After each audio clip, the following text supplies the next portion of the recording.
How much is the fish? We vragen het ons al af sinds de jaren 90 en wellicht komt het vanavond te weten. Wie weet. Hier is Mr. Baxxter van Scooter.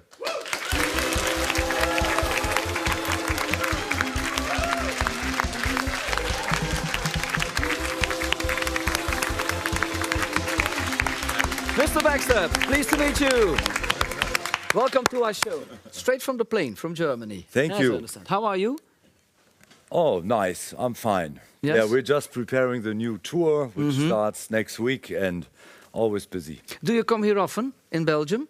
Not often enough, because in the past I've been here a couple of times, especially to Antwerp, and we went there for buying records, going out. It's a couple of years ago, there was a big club called, what was the name? Zillion. Ah, de Zillion, yes. And I loved this. Dat is al weg. Ja, dat is al lang weg, hè? Een loop gekust. They had Dat is al naar parking gewerkt. fantastic music, fantastic music.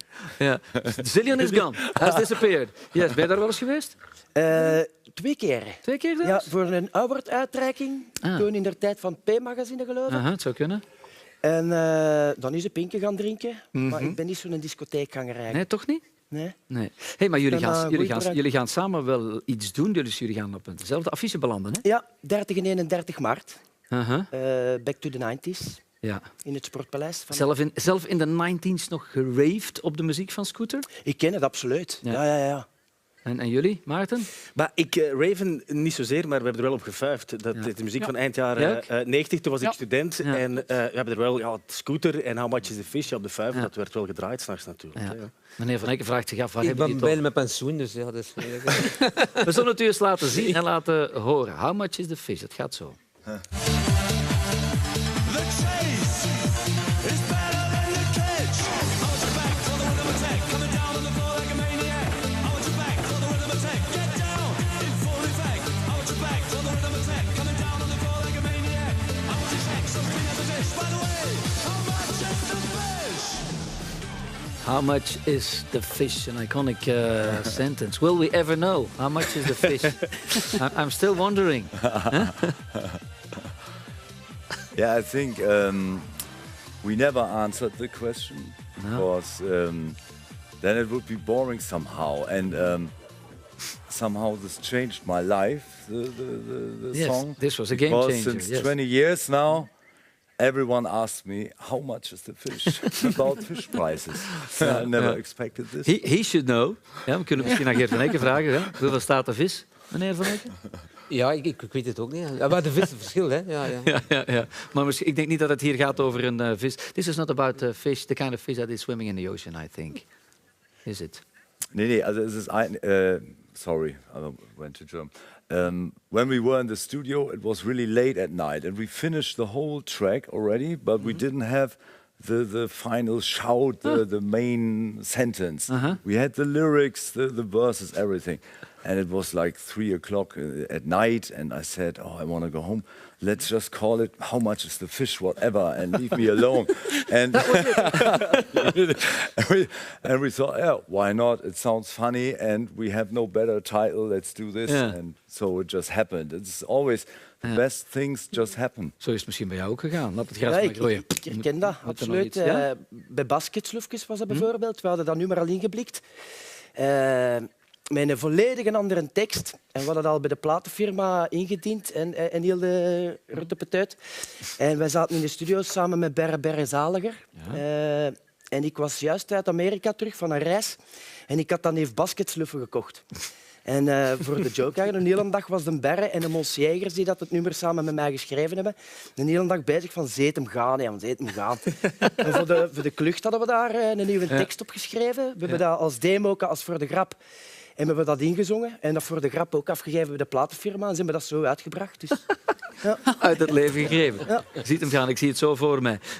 Mr. Baxxter, originally, the tune of How Much is the Fish was a song of Brittany.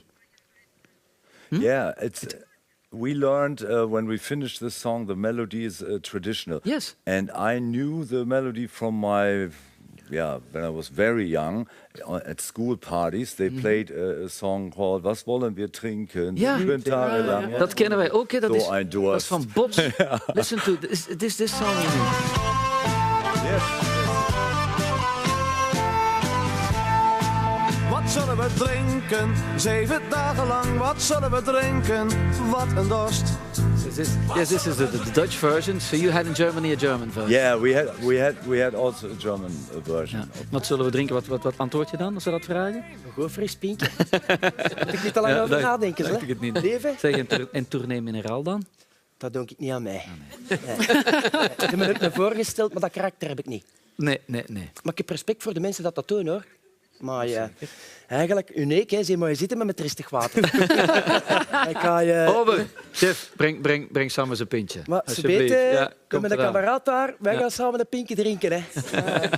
Twee ook, ja, maar ik moet zeker zijn met een auto. Hè. Ja, dan Want niet het, meer dan 2. Hè? Maximum 2. Hè. Mr. Baxxter, how have you been since then? But this is a long time ago. Huh? How much is the fish? 20 years. The world has changed. You've sold over 300 million records. Did you know that? Wist je dat? Wel, dat dacht ik net te vragen. Ben je er rijk van geworden van How Much is the Fish? Not with this song only. This was one big hit, of course, and in many countries it was a very big hit, even in Eastern Europe. But fortunately, we had many more hits afterwards. We were very successful in England with our 10 years later with the Jump Style album. It was #1 in England. Right. And we had other hits before, like the Logical song, Messiah. There were really a huge variety. And I'm happy with this, that it's not only one hit. And so... En er komen nog altijd fans bij. Ik wil er iemand laten zien die ook helemaal een fan geworden is. Kijk maar. Yo, HP, how you doing? Mike Gabber. It was great working with you. You're a legend. One day I will be a legend like you. I want to say hi to everybody from the Scooter family. Scooter forever. Keep the legacy going. Much love from your Gabber, your broer, your brother. Mwah. Yeah, great. I like broer? Broer. He's a very cool guy. Is hij van ik ben een kind van de duivel? Ah, kind van de duivel. Ja. Dat is dat liedje. Hè? Ja. He has some reputation. En Jimmy Fallon ook, hè? Jimmy Fallon van de Tonight Show. Presentator, ja, dat is juist. Ja. Ik heb het wel even gezien, Tonight Show. Dus je kijkt ook naar andere talkshows dan, Sam. Ja. It was How Much is the Fish? Yes, eh? And there's something like Do Not Play.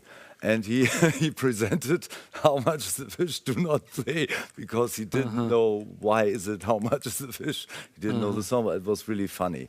Many fans complained about it, and there was a big hype, and I had an interview, it was funny. Mr. Baxxter, you have a new album now with greatest hits, and there is another CD added with a whole number of classical interpretations of your work, and we are going to listen now to a classical version played by Olga Scheps from Russia.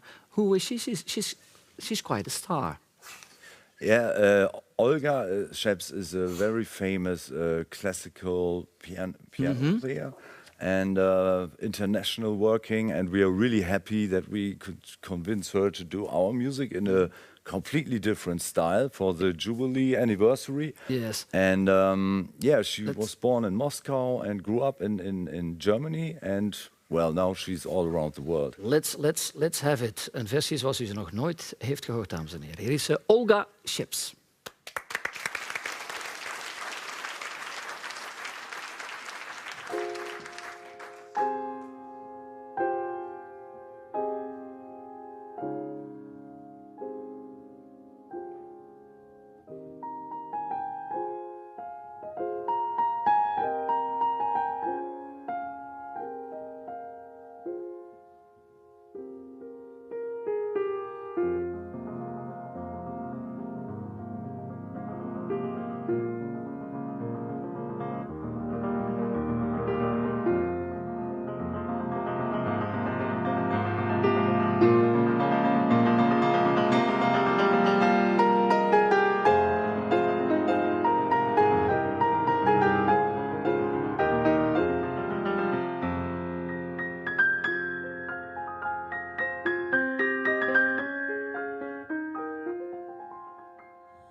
Thank you so much, Olga. Can I ask you something? Your repertoire includes many classical works for solo recitals and piano concertos. How did you get involved with a band like Scooter? First of all, in my generation, this is what I can say. I don't know about other generations, but in my generation, everyone knows Scooter. This is music. It was always there. Yes. It is very energetic music with very good vibes, and it makes also very good memories. I see. And I was asked if I would like to do this project. These pieces are actually written by very nice composer and arranger Sven Helbig. And yes, I got this call and was asked, and I was very curious because making variations and arrangements is a very normal way to do music, a very popular way to do music. Okay. And in the last hundreds of years, different composers did this, like Tchaikovsky, Chopin, Beethoven. They all took melodies they liked, melodies from opera, melodies from folk music, or melodies from other pieces, and they made new pieces with this. I see, okay. And this is what Sven Helbig did. Also, I put some ideas of myself in this music. And Okay, I get it now. Then we shouldn't worry that Chopin will not be spinning in his grave when he hears this. Thank you so much. Volgende keer ga ik Olga, denk ik, uitnodigen aan mijn tafel. Wat denk je? Chopin wrote variations also on a theme by Rossini. Yeah. And you never know what kind of music Chopin or Tchaikovsky or Beethoven would do if he would live now. Because now there are different, more possibilities, also with electronic music and many, many other possibilities. So you never know. Thank you so much. Olga Scheps, amai. Volgende keer ga ik mee aan tafel. En misschien moet jij ze ook eens aanspreken en een versie laten maken daar. Een versie laten maken van Laat het gras maar groeien. Ja. Of van de basketsloepjes, hè? Ja, carrière meteen weer gelanceerd. Hey, wanneer spreken we af met jullie? Want you're flying back to Germany. When will you see you back? Dat is 30 en 31 maart in het Sportpaleis van Antwerpen. Ja. Ja, is het maar een Sportpaleis, hè? Ah nee, Gent dat ook. Het Sportpaleis in Antwerpen, 30 en 31 maart. Voor de tweede dag zijn er nog tickets, geloof ik. Back to the 90s. Zin in, Sportpaleisje? Ja, hè? Alsjeblieft. Zin in? Absoluut leven. Goed dan. Ik heb er ook zin in VBA aan tafel te zitten. Hè? Ja, dat heb ik heel goed gevoeld. Ja, maar Kom heel snel nog eens terug. Hè? Stuipen, dat kan binnen mag, hè? Voor nu zit de tijd erop. We gaan boven nog een pintje drinken samen. Graag tot de volgende keer. Sam Goris en ook heel erg bedankt. Scooter!